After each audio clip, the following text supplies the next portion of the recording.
अस्सलाम वालेकुम। मेरा नाम शनाउल्लाह खान है और आप देख रहे हैं मेरा YouTube channel S Khan academy. तो आज हम डिस्कस करेंगे MTH 401 के इम्पॉर्टेंट क्वेश्चन मज़ीद लेक्चर नंबर 12 के। ठीक है, पहला MCQs है। In exponential model for the population growth n of t is equal to n of not e to raise बार m t. If m less than zero मतलब m negative हो, then limit t approaches to infinity n of t क्या होगा। तो इसका correct answer जो है वो क्या है, ज़ीरो है। अगर हम सेकंड MCQs की बात करें, what is the other name of logistic model. इसका अदर मॉडल जो जो नाम है, अदर नेम, ठीक है, विरहॉल्स्ट पर्ल मॉडल्स। ठीक है, ये आपके पास इसका करेक्ट आंसर है। अगर हम थर्ड MCQs की बात करें, the logistic equations d p divided by D T is equal to P into A minus B p is an differential equation. तो ये हमारे पास क्या होती है, नॉन लीनियर डिफरेंशियल इक्वेशन। ठीक है, उसके बाद अगर हम 2 मार्क्स का क्वेश्चन देखें, ये आ सकता है आपका मॉडिफाई द लॉजिस्टिक इक्वेशन। ठीक है, इसको मॉडिफाई कैसे करेंगे, in the case like actuarial predictions, उसके बाद solid tumours identifications in medical studies. Third है आपके पास the growth of revenue revenue the growth of revenue from the sale of commercial product, etc. The logistic equations can be modified in the following way। यानी कि जो logistic equation है वो इससे हम उसको modify कर सकते हैं।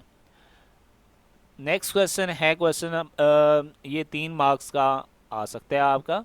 For the logistic equation D P divide by D T is equal to P into A minus B P evaluate the constant of integration. हमने कांस्टेंट ऑफ इंटीग्रेशन यानी कि सी फाइंड करना है फ्रॉम इट्स जनरल सोल्यूशन। ये इसका general solution है, इससे हमने ये C1 फाइंड करना है। ठीक है, by using p of zero is equal to p not, यानी कि पी ऑफ ज़ीरो को क्या रखना है, हमने पी नॉट हमने रखना है। जैसे कि हमें दिया हुआ है जनरल सोल्यूशन उसका p of t, since we have given p of T is equal to AC1 divided by BC1 plus exponential minus AT। अब हम क्या करते हैं, इसको इसमें वैल्यू पुट करते हैं t is equal to zero, क्योंकि उन्होंने यहाँ पे कहा है कि आपके पास p ऑफ ज़ीरो जो है वो p ऑफ नॉट। तो ज़ीरो पुट करेंगे तो आपके पास क्या आ जाएगा, जहाँ पे t है वहाँ पे क्या पुट कर देंगे, ज़ीरो। यहाँ पे ज़ीरो और यहाँ पे नीचे t था तो यहाँ पे भी क्या आ जाएगा, ज़ीरो आ जाएगा। अब इसको मज़ीद सिंप्लीफाई करते हैं, ये किसके इक्वल है आपके पास, ये p ऑफ नॉट के इक्वल है। तो AC1 divided by BC1 plus, अब ये माइनस ए इंटू ज़ीरो तो ज़ीरो हो जाएगा, यानी कि ये बटे में आएगा तो ज़ीरो, और ज़ीरो की पावर क्या होती है, 1 होती है। या इसको सिंपली ये ज़ीरो हो जाएगा, मतलब एक्सपोनेंशियल ज़ीरो पावर क्या होती है, 1 होती है। और यहाँ पे अगर इसको मल्टीप्लाई करें तो ये एक्सपोनेंशियल पावर ज़ीरो ही बनती है। ज़ीरो किसके इक्वल होता है, 1 के इक्वल। तो p not is equal to क्या आ जाएगा, AC1 divide by BC1 plus 1 आ जाएगा। ठीक है, अब ये जो नीचे डिवाइड हो रहा है ये दूसरी तरफ क्या हो जाएगा, इसके साथ मल्टीप्लाई, यानी कि p not into BC1 plus 1 is equal to AC1। अब इस पी नॉट को अंदर मल्टीप्लाई करेंगे। ठीक है, मल्टीप्लाई करेंगे तो ये आपके पास इसको उस साइड पे लेके चले जाएंगे और ये आपके पास इधर ये, या इसको इधर लेके आ जाएंगे तो पी नॉट इधर ही रहेगा, इज इक्वल टू क्या बन जाएगा, AC1 minus P not BC1। तो C1 कॉमन निकाल लेंगे तो अंदर क्या रह जाएगा आपके पास, यानी कि रह जाएगा A minus B P not. ठीक है, तो वो दूसरी तरफ पी नॉट पे क्या हो जाएगा, डिवाइड। तो C1 की वैल्यू फिर आपके पास क्या आ गई, is equal to p not divided by A minus B P not.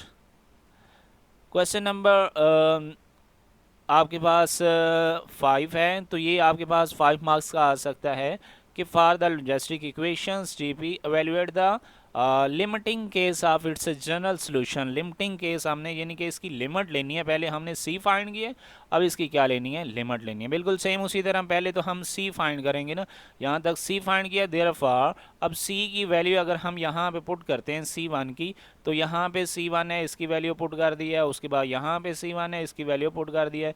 इसको सिंप्लीफाई करेंगे। अब ये कैसे सिंप्लीफाई होगा, ऊपर आ जाएगा, इस a को P0 से मल्टीप्लाई करेंगे तो a P0 डिवाइडेड बाई क्या आ जाएगा, a minus B P not, और इसको अंदर मल्टीप्लाई करेंगे तो ये b P not divided by a minus B P not, और इसका एलसीएम ले लेंगे तो एलसीएम क्या आएगा आपके पास, ये इसके साथ मल्टीप्लाई होगा जो कि ये है, और डिनोमिनेटर में एक ये है ए माइनस पी बी नॉट और ये एक है ए माइनस पी बी नॉट। तो ये दोनों ऊपर भी मतलब फ्रैक्शन है, नीचे भी फ्रैक्शन बन जाएगी, तो ये क्या हो जाएगा, कैंसिल हो जाएगा। ठीक है, तो सिंपली आपके पास क्या आ गया, p t is equal to a P not divided by B P not plus into A minus B P not into e to raise पर माइनस 80। अब अगर हम इसकी लिमिट लेना चाहते हैं, limit approaches to t approaches to क्या है, इन्फिनिटी, तो इन्फिनिटी अगर हम अलग से इसकी लिमिट ले लें, इसकी पहले चेक करते हैं क्या आएगी। तो इसकी अगर हम लिमिट तो सारी जहाँ जहाँ पे टी है वहाँ पे लेनी है ना। ठीक है, तो इसकी लिमिट अगर हम चेक करें, और तो टी है नहीं है, तो इसकी चेक करते हैं। तो इन्फिनिटी अगर पुट करेंगे, पहले तो इसको हम लिख सकते हैं ना, limit t approaches to infinity 1/, चूँकि ये पावर माइनस है तो नीचे पॉजिटिव हो जाएगी। इन्फिनिटी पुट करेंगे तो ये सारा इन्फिनिटी हो जाएगा, 1 डिवाइडेड बाई इनफाइनाइट। इनफाइनाइट यानी कि 1 पे इनफाइनाइट डिवाइड हो तो वो किसके इक्वल होता है, 0 के इक्वल होता है। तो अगर 0 अगर हम यहाँ पे पुट करते हैं तो ये सारे का सारा क्या हो जाएगा, 0 हो जाएगा। बाकी क्या रह जाएगा आपके पास, A P naught divide by B P naught, P naught से क्या हो जाएगा, कैंसिल।